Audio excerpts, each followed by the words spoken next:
It's time for KSLA Sports from the Roundtree Ford Lincoln Sports Desk. Well, as Haynesville prepares for yet another state championship run, there is someone in their shoes nearly 4 decades prior. You know, when those guys come out in that black and gold, your hair still stands up on your arms. You can't help it. Once you're a Tornado, you always are. The passion for Haynesville football is just as strong when Mike Anglin played for the team, including winning a state championship 40 years ago this week. December the 8th, 1984, that we won a state championship. So then you can't believe you're that old. And then you start thinking about what it was like at the last moments when the game ended and you knew you'd won. And the 1984 championship team ended a 14-season drought for the Golden Tornado and finished the season undefeated. This year's 13-0 squad has similar aspirations.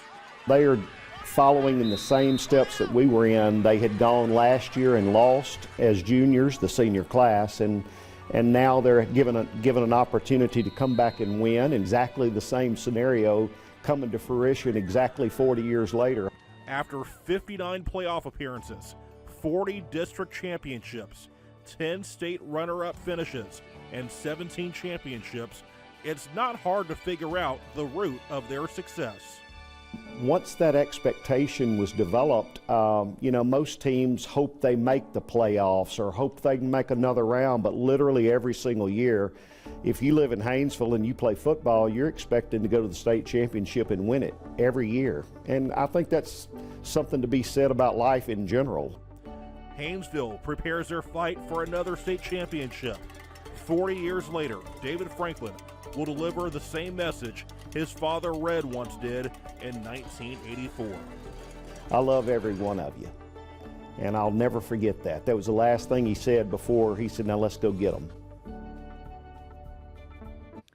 And this afternoon, the Golden Tornado spotted practicing at Tiger Stadium in Baton Rouge. And of course, the LHSA moving away from teams taking part in the Superdome Classic, actually practicing inside the dome, forcing prep squads to find other venues.